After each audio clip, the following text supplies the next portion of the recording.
feel very optimistic about our session and the future of the region. We speak about it. Ladies and gentlemen, distinguished colleagues, it's my pleasure to be here with you in this great and very fast developing country, India, and all the partner of and friend of Russia. This country, no doubts, has a brilliant future and will play a remarkable role in this ocean of global changes.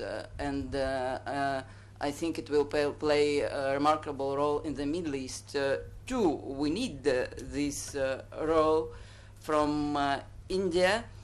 Mr. Sajalpur, our brother from Iran, mentioned yesterday famous quotation of Mahatma Gandhi about how not give up to challenges and to fight all these circumstances. I like to remind you that Mahatma Gandhi by himself was inspired by Lev Tolstoy's thoughts about non-violence and principle of love.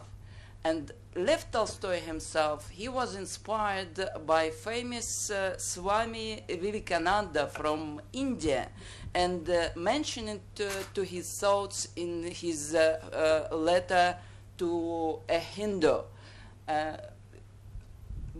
So I think we have very old and important ties with India, and we will keep going ahead with this country.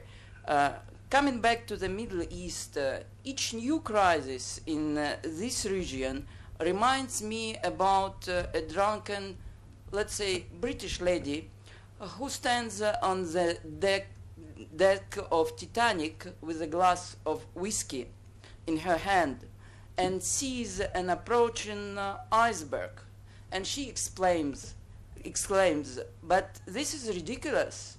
I did ask only for some ice." The regional system now is in deep crisis, and our colleague from China yesterday was speaking about this because in China they understand very well the danger of fragility of regional and world order now on global arena.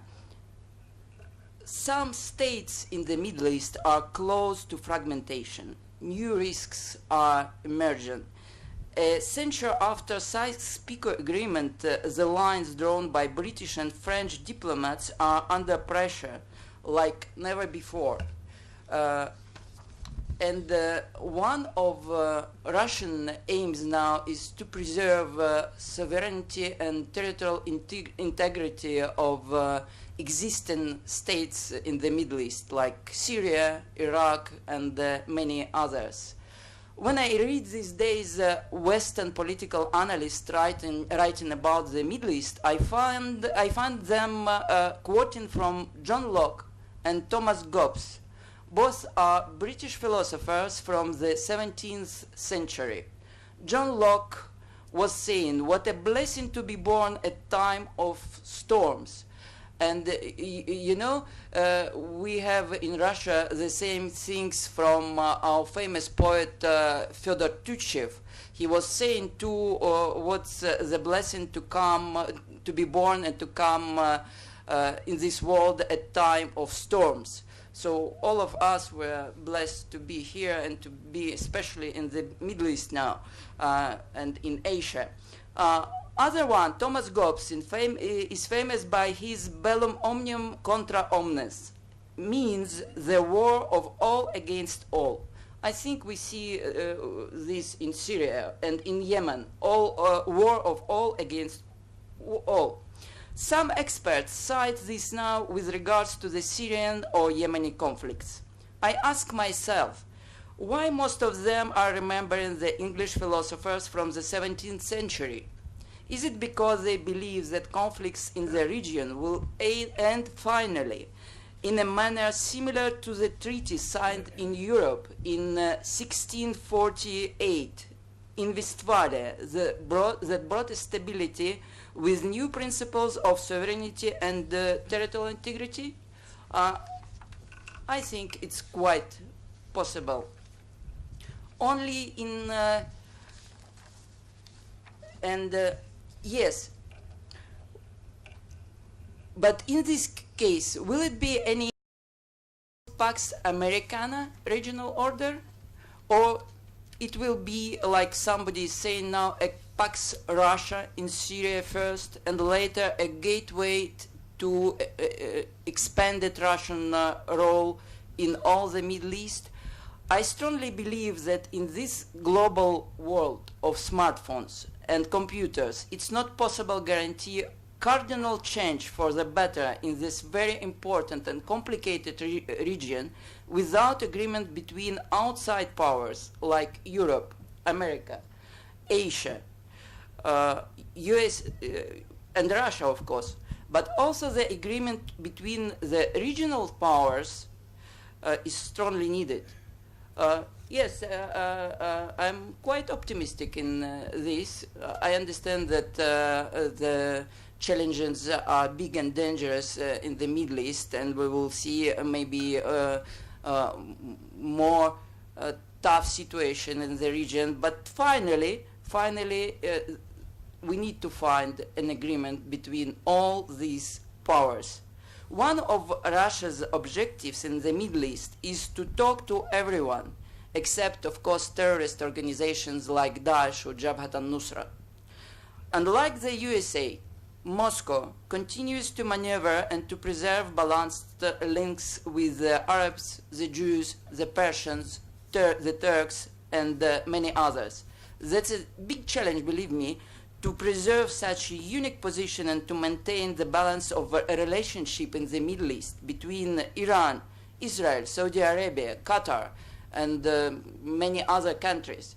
And this is a big professionalism from our diplomats, also from our president, to preserve such relationship with all these countries.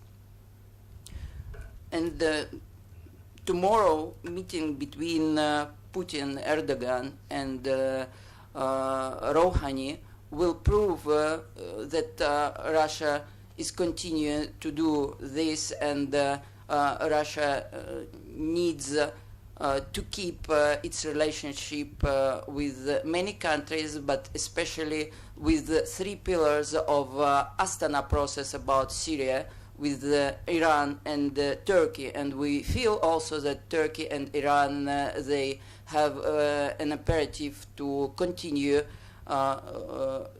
with Russia trying to solve this Syrian crisis.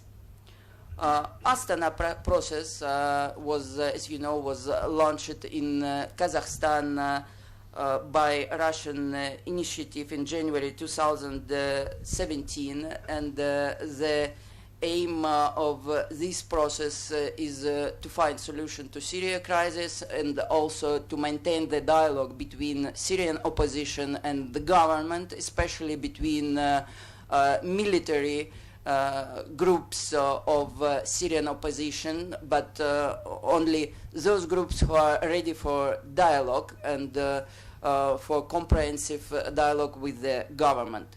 Only in such way we can find the solution in Syria, and only in such way a new world order, or first new regional order, will emerge from all these conflicts, and it should be, like Russian ex-Prime Minister Evgeny Primakov was saying, a multipolar order. For the beginning, it's necessary to create the preconditions for launching a real settlement process in Syria. Why the situation in Syria is such important to be concentrated on it first? Not only because Russia has two military bases, one in Tartus and one in Hmeimim.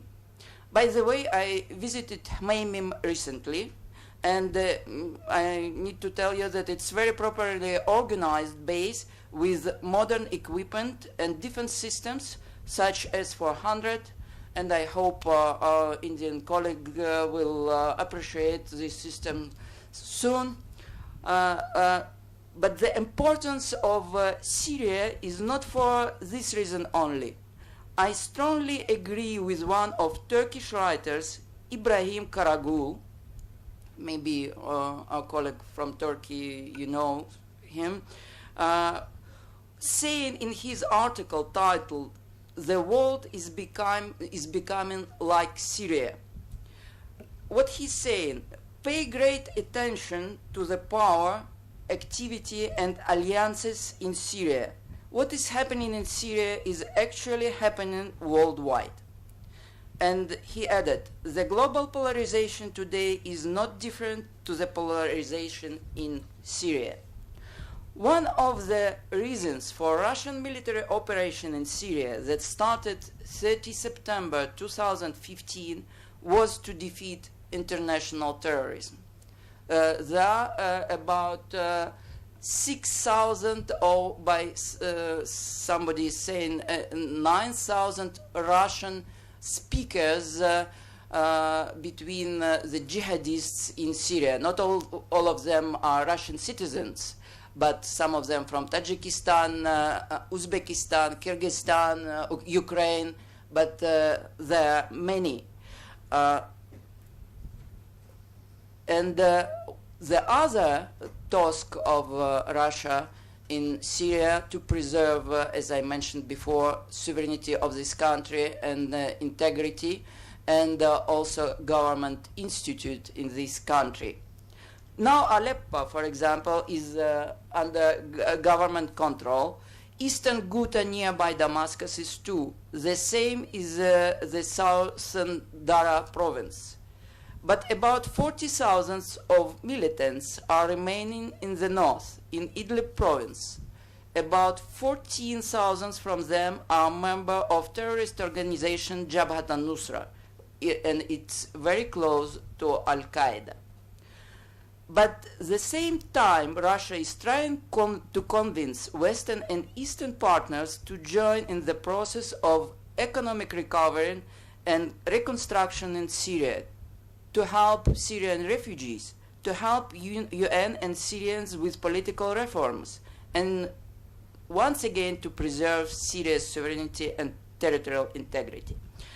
Major General Shri Akbar said yesterday, don't play with fire, otherwise fire will play with you. I strongly agree with this. We need joint efforts for finding solutions in the Middle East. Otherwise, one who is hoping to monopolize mediation role in the Middle East, including very extremely difficult but important Palestinian problem, this one is like one who feeds a crocodile, hoping it will eat him last. Thank you.